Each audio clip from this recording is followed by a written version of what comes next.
na jednoj njivi mali dečak od 12,5 godina, Mihajlo Pupin, obrađuje zemlju sa svojom majkom. Ta njegova majka je bila divna žena, ali nikada nije naučila ni da čita ni da piše. I taj dečak Mihajlo Pupin zaustavlja poljske radove, staje, zaustavlja majku, okreće se ka njoj i pita je: majko, šta je svetlost? I ona onako na trenutak zbunjena, ali vrlo brzo mu odgovara da ona ne zna šta je svetlost i da on mora krenuti u svet, da pronađe znanje i da otkrije šta je to svetlost. Mihajlo Pupin je nastavio s njom da razgovara do kasno u noć, postavio je mnoga pitanja, ne samo šta je svetlost, šta je zvuk, kako to grme, kako se munje stvaraju, gromovi, kako se stvaraju. Ona je odlučila da mu da jedan kaput postavljen krznom, nekada se zvao kožuk, jednu šubaru i da ga pošalje u svet da pronađe znanje. I sada zamislite, ona ne ume da čita i piše, ne može da mu piše pisma, ne može da ga čuje, može samo da veruje da će se njen sin snaći. I on kreće bez novca, bez prijatelja, bez imovine, sa jednom željom da uhvati to znanje i sazna odgovore na ta velika pitanja. Tu naša čudnovata priča počinje, a vi imate da ispunite nekoliko malih zadataka tokom ovog vođenja. Važi? Prvi zadatak, najteži zadatak. Neće vam biti prvi po redu, ali će svakako biti najteži i molim ove drugare koji imaju više od 10, 12 godina i više da vam pomognu. Vi ćete vidjeti u jednom trenutku Mihajla Pupina i on će vam reći: ama nije sve kao što kaže ona srpska, da lutam kao guska po magli, ima nešto, i onda će da izgovori samo jednu rečenicu. Ta jedna rečenica bila mu je najveći motor kojim je uspevao ne samo da pređe burni Atlantik na palubi broda, u lakoj košulji ne morao da proda i kaput i krznenu kapu, nego mu je pomagala u mnogim teškim trenucima. Moj zadatak za vas je da otmete tu rečenicu, to jest da pozajmite rečenicu od Mihajla Pupina, da je zapamtite dobro i da mi se vratite sa tom rečenicom, da može? Znači, šta će vam reći Mihajlo Pupin, Stefan će vam pomoći da usmerite i uši i oči ka njemu. Za devojčice, a za sve nas, ali posebno za devojčice, vidjet ćete Pupinovu ćerku na jednoj slici. Ona se zvala Varvara Ivanka Pupin. Šta ona drži u rukama? Veoma neobično. U to vreme, kad je slika nastajala, nijedna devojčica nije imala ono što Varvara drži u rukama, i to je uputstvo, to je recept koji Pupin daje svoj deci i uspeva da se izbori, zamislite, s Pajom Jovanovićem, koji se silno protivio da tako slika njegovu ćerku. Uspeva Mihajlo Pupin i ona je prva devojčica koja u slikarstvu bar simbolično drži nešto u rukama.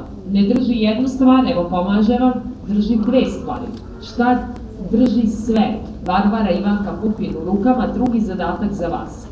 Najvažniji zadatak za ove velike da ostvare vama, najvažniji.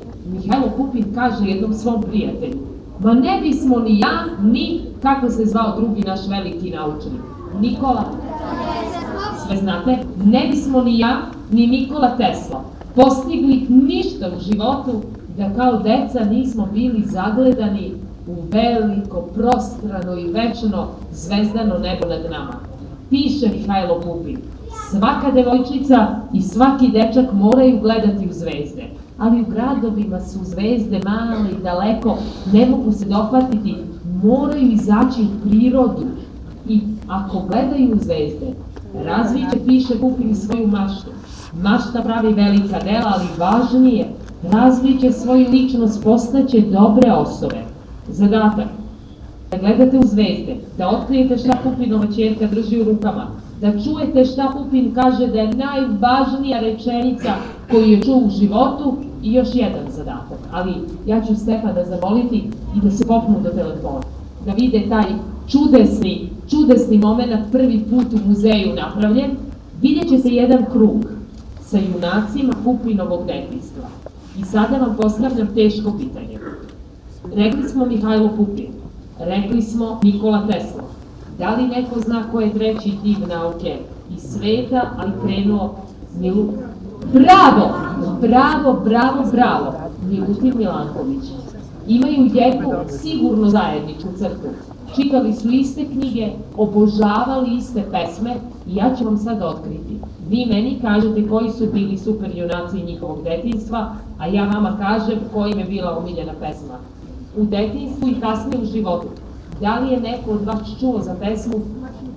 A nije Maršu na Drinu, to bi mogli sad da zapevamo, nije Maršu na Drinu, Marko Kraljević i Musa Keseđija, bravo! I sa tim vas pratim da otkrijete junake njihovog detinjstva. Sva trojica pišu o ovoj pesmi. Milutin Milanković piše kako je imao samo 6 godina, kada mu je otac prvi put govorio pesmu, a pošto je on plakao 2 dana slušajući pesmu, otac mu je posle drugog dana, na kraju drugog dana rekao: dok ti ne porasteš, ja ti više ne čitam, a Marko Kraljević i Muso Keseđija, ti plačeš čim ja počnem da govorim ove stihove. Milutin Milanković je uslio tu pesmu, ustao 3. dana, pronašao svog oca koji je krenuo odmah da mu govori: ja neću da ti čitam pesmu Marko Kraljević i Musa Keseđija, ti si mnogo mali, stalno plačeš. A Milutin Milanković poče napamet da izgovara pesmu ocu i kasnije zapisao: 3. dana ja govorim pesmu, a moj otac plače. Više mi nikada nije zabranjivao koje pesme mogu i za koje sam mali, a za koje sam stasao i za koje sam veliki da čujem. Nikola Tesla je od svih pesama obožavao ovu pesmu i prevodi na engleski najlepši stih koji ima srpska narodna poezija. Najlepši stih. Vi ga pamtite i krećete na ovaj put, ne važi? Piše Nikola Tesla: vi znate koliko je veliki junak Marko Kraljević. On je veći ne po svoj snazi, nego po svom srcu. On kaže kada u dvoboju savlada Musu Keseđiju, zastane i kaže: jao meni do Boga miloga, zar ja ubih od sebe boljega. Još jedan mali zadatak za od kuće. Kada se uhvatite ove pesme, treba da odredite i da pronađete zašto Marko Kraljević ovo kaže, ko je njemu pomogao. Neko mu je pomogao u tom dvoboju. Muzi Keseđiji nije, zaspale su te 3 zmije na njegovom srcu, nisu se probudile, a Marku Kraljeviću je neko pomogao. Jedno čudesno biće. Otkrite ko pomaže. Znaš? Bravo, bravo! Jedna vila mu je pomogla i zbog toga Marko Kraljević misli da nije samo svojom snagom uspeo da savlada veoma snažnog Musu Keseđiju, ali i to priznaje. Sada, krećete na put, Stefan vas čeka i vidimo se ovde sa znanjima i zapamćenim rečenicama. Može? Samo polako, polako. Tako, malo da te kopčam.